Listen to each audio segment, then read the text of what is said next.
JT.fr, fournisseur officiel de football. Salut à toutes et à tous les amis et bienvenue dans ce nouveau JT Foot Mercato. On commence avec un petit point sur la trêve internationale et des records exceptionnels en tout genre. Si le Portugal s'est fait rattraper dans le temps additionnel hier et a dû concéder le match nul face à la Hongrie de Szoboszlai, Cristiano Ronaldo a encore fait trembler les filets. Avec un doublé, le quintuple Ballon d'Or est devenu le meilleur buteur de l'histoire des éliminatoires de la Coupe du Monde avec 41 buts. Une récompense honorifique à laquelle le joueur de 40 ans a réagi sur ses réseaux sociaux. Ce n'est un secret pour personne que représenter la sélection nationale signifie beaucoup pour moi et je suis donc très fier d'avoir atteint ce record unique pour le Portugal. Merci à tous ceux qui m'ont aidé à en arriver là. Rendez-vous en novembre pour conclure les qualifications pour la Coupe du Monde. L'Espagne a de son côté écrasé la Bulgarie sur le score de 5-0 avec une équipe remaniée en raison de nombreuses absences. Une victoire qui permet à Luis de la Fuente et ses joueurs d'égaler le record de Vicente Del Bosque de 29 matchs sans défaite avec la Roja. Invité à réagir sur cet exploit après la rencontre, le sélectionneur s'est dit particulièrement fier. Antonio, para mí es un motivo de una gran alegría, como bien apuntas, de verdad es sumar otro partido más y igualar esa marca histórica de Don Vicente del Bosque, referente para mí, le admiro, pero fundamentalmente lo que es un gran motivo de alegría porque es un éxito de estos futbolistas, que sí que hay que poner en valor, y yo como lo voy a poner por si acaso, yo lo voy a poner en valor porque son grandísimos futbolistas, tienen un rendimiento, un comportamiento ejemplar, se ve que son insaciables, quieren más, queremos más, no estamos pensando en este partido 29, es que queremos ya el 30 y el 31 y así sucesivamente hasta donde podamos llegar. Le Maroc aussi est devenu détenteur d'un sacré record. Déjà assuré de participer à la Coupe du Monde 2026, la bande à Achraf Hakimi a clôturé son parcours de qualification par une courte mais symbolique victoire 1-0 contre le Congo. Ce succès, le 16e d'affilée, toutes compétitions confondues, fait des Lions de l'Atlas la sélection nationale avec la plus longue série de victoires de l'histoire du football.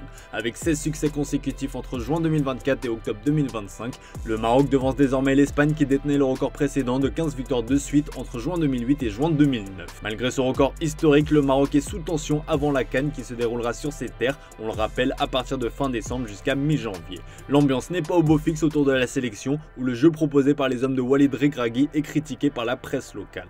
En conférence de presse, le sélectionneur a appelé à l'unité. J'ai un souci, c'est l'environnement autour de l'équipe nationale au Maroc, parce que ce sont les joueurs qui viennent se plaindre de ce qui se passe au Maroc. Plus on gagne, plus les gens sont inquiets. Il faut que tout le monde comprenne qu'il y a une CAN à domicile et qu'elle va être difficile sans une union sacrée. Ce n'est pas seulement les joueurs ou Regragui qui peuvent la remporter, il faut repartir sur de bonnes bases, a-t-il lâché. Le message est passé. Alors que les sélections se battent actuellement aux quatre coins du monde pour décrocher un billet pour la Coupe du Monde 2026, cette dernière se voit menacée par le président américain Donald Trump. Comme vous le savez, les États-Unis doivent accueillir la majorité des matchs de la Coupe du Monde qui aura lieu l'été prochain. Donald Trump a répété cette nuit qu'il était prêt à retirer des matchs du tournoi aux villes démocrates en relocalisant les rencontres. Le président américain avait déjà visé ces dernières semaines les villes démocrates dirigées par des extrémistes de gauche qui ne savent pas ce qu'ils font selon ses propos.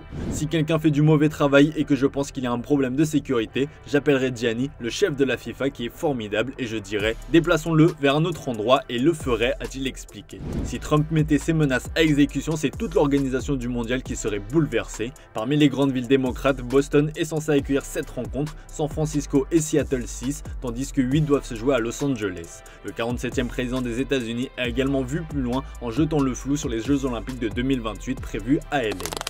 On ferme cette page internationale direction l'Allemagne pour parler mercato. En fin de contrat en juin prochain, Dayot Upamecano arrive à un tournant de son aventure au Bayern Munich. Selon nos informations, le Français a actuellement plusieurs options entre les mains. Si le Bayern Munich tente de le prolonger, les discussions n'avancent plus en raison d'un point de désaccord entre le clan Upamecano et la direction allemande. Ce dossier traîne toujours en longueur, mais le club allemand ne désespère pas à l'idée de voir son rock défensif prolongé. Selon nos infos, le défenseur n'exclut aucune option pour son avenir, pas même celle de rester à Munich, mais il a également plusieurs clubs à ses trousses. En Angleterre, plusieurs écuries suivent son cas avec intérêt, notamment Manchester United, mais actuellement c'est surtout en Espagne que les clubs sont les plus à l'affût et poussent en coulisses. Le Real Madrid qui veut remplacer Antonio Rudiger et David Alaba est bien sur ses rangs, son profil plaît en interne, mais ils ne sont pas les seuls à s'être positionnés puisque le Barça est également très intéressé et s'active, nous a-t-on fait savoir. Un nouveau classico en coulisses se prépare donc pour récupérer le leader de la défense des Bleus pour 0 €. Au FC Barcelone, Lamine Yamal se retrouve au cœur d'une nouvelle polémique. Titularisé face au PSG en Ligue des Champions alors qu'il revenait tout juste de blessure, le crack espagnol n'aurait pas dû débuter. Mais le président Joan Laporta s'en est mêlé, ce qui a agacé Hansi Flick. Selon un journaliste d'El Chiringuito, Lamine Yamal est arrivé en retard à l'entraînement du matin qui sert d'activation pour la rencontre du soir. Le coach du Barça ne plaisante pas avec la discipline, peu importe le statut du joueur fautif. Comme il l'a fait par le passé avec d'autres stars blaugrana, l'Allemand avait donc prévu de sanctionner Lamine Yamal en le faisant débuter le choc de C1 sur le banc. Au moment de dévoiler la composition de départ dans l'après-midi, Flick confirme son choix de mettre Lamine Yamal remplaçant. Le directeur sportif d'Eco l'apprend et l'annonce à son président Joan Laporta. Et c'est là que ce dernier demande à Deco de convaincre par tous les moyens son entraîneur de faire débuter le numéro 10 blaugrana. L'objectif de Laporta était simple, le stade était plein, tout le monde attendait ce choc, le président de l'UEFA était dans les tribunes, hors de question de se passer de Lamine Yamal, peu importe la discipline instaurée par le coach. Au final, Deco parvient à ses fins et Flick aligne son joueur d'entrée. Personne ne sait comment le portugais s'y est pris, mais le journaliste affirme que cette scène a choqué en interne, d'autant qu'elle affaiblit l'autorité de Hansi Flick. L'Allemand n'a pas du tout apprécié cette interférence présidentielle. Rafinha avait connu pareille mésaventure pour les mêmes raisons avant le match face à Valence, mais Joan Laporta ne s'était pas interposé. Un traitement de faveur pour Lamine Yamal qui est un mauvais signal envoyé au reste du vestiaire. En parlant de Rafinha, le Brésilien est revenu sur les nombreuses rumeurs de départ avant sa prolongation au printemps dernier. Poussé vers la sortie, l'ailier a renversé l'opinion publique à son sujet. Dans un entretien accordé à ESPN Brésil, il a avoué avoir pensé à privilégier l'avenir des siens à sa carrière juste avant de signer sa prolongation. Comme je n'étais pas le joueur qu'ils attendaient, beaucoup voulaient que je quitte le club, pensaient que je n'avais pas d'avenir là-bas dès ma première saison. C'était vraiment très palpable. Je sais qui je suis, tout ce que j'ai fait, tout ce que j'ai traversé pour en arriver là. Ce n'est pas l'opinion de ceux qui ne me connaissent pas, qui ne savent pas la moitié de ce que j'ai vécu qui va me perturber, a-t-il tenu à clarifier. Toujours au Barça, Robert Lewandowski est en train de rendre complètement foudrage sa direction. Tout indique que le Polonais vit ses derniers mois du côté de Barcelone. Le contrat du buteur de 37 ans prend fin en juin et la presse catalane semble unanime à son sujet. La direction blaugrana n'a pas l'intention de le prolonger. Les décideurs barcelonais et son coach estiment qu'il ne sera plus au niveau pour être titulaire à la pointe de l'attaque et qu'il est temps de lancer un nouveau cycle. Lewandowski, lui, souhaiterait rempiler, n'ayant pas envie de rejoindre l'Arabie Saoudite par exemple. Une situation frustrante pour Lévy et les dernières informations de Marca évoquent même une relation tendue entre le joueur et sa direction. Pour cause, cette dernière est très énervée par la blessure au biceps fémoral du Polonais, touché avec sa sélection pendant cette trêve. Le joueur avait décidé de forcer et de continuer à jouer avec un bandage, ce qui n'a rien arrangé et a même aggravé une blessure qui le tiendra plus d'un mois éloigné des terrains. Le staff et les dirigeants n'ont pas du tout apprécié ça et sont clairement fâchés. Ils estiment que les joueurs doivent aussi être responsables et conscients de leur état de forme. Au Real Madrid, Endrick vit une situation aussi très délicate, sauf que le Brésilien est au début de sa carrière et a besoin de jouer. Ces derniers jours, une folle rumeur venue d'Espagne évoque un intérêt prononcé du Barça pour l'attaquant. L'information a été révélée par Defensa Central et reprise par le journal AS. Ce mercredi, le média madrilène en remet une couche, affirmant que l'intérêt parisien existe bel et bien, et ce, en dépit des relations quasi inexistantes entre merengue et rouge et bleu depuis l'affaire Mbappé. Paris serait même prêt à échanger l'un de ses joueurs contre Endrick. Conscient des difficultés madrilènes dans l'entrejeu, le champion d'Europe serait disposé à céder l'un de ses milieux. Pas question de toucher aux pépites Vitinha et João Neves, ce serait Fabian Ruiz qui serait dans la balance. Une information qui peut toutefois surprendre puisque l'Espagnol est un élément indispensable aux yeux de Luis Enrique. De son côté, une émission du journal AS assure que la Casablanca a fait savoir aux Brésiliens qu'elle était prête à écouter des offres. Autre joueur en difficulté, alors que de gros espoirs ont été placés en lui, Jude Bellingham, le frère de Jude. Après une belle année à Sunderland, l'attaquant a suivi les traces de son frère en rejoignant le Borussia Dortmund cet été. Sauf que son aventure au B4B ne se déroule pas comme il l'imaginait, notamment en ce qui concerne son temps de jeu. En Angleterre, on suit de près son cas. Ce mercredi, le Daily Mail révèle que Manchester United aimerait beaucoup le récupérer. Ruben Amorim aime le joueur qui pourrait parfaitement s'intégrer au style de jeu de son équipe. Et ce n'est pas le seul, Crystal Palace est aussi à l'affût.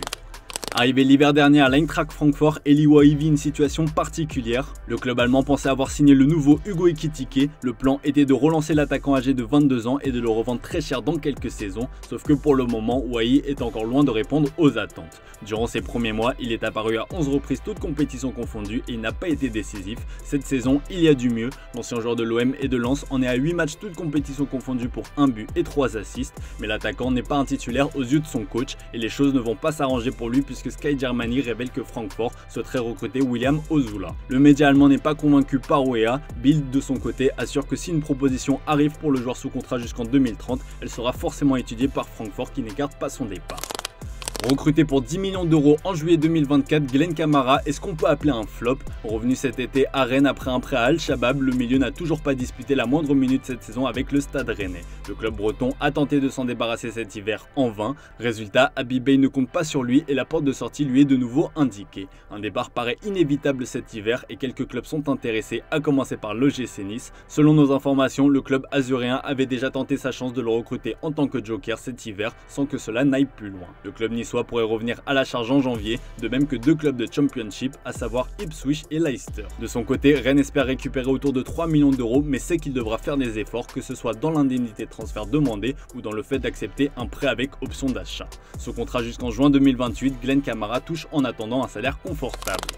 On passe aux officiels du jour et comme attendu depuis plusieurs mois, Frenkie de Jong a prolongé son contrat avec le FC Barcelone jusqu'en juin 2029. Le milieu de terrain de 28 ans touchera entre 9 et 10 millions d'euros par saison et sa clause libératoire passe de 400 à 500 millions d'euros. Tottenham a officialisé le retour de Fabio Paratici au poste de directeur sportif qui travaillera aux côtés de Johan Lange, récemment promu également en tant que directeur sportif. Le club souhaite ainsi renforcer la gouvernance de son football masculin en misant sur la collaboration et la planification à long terme.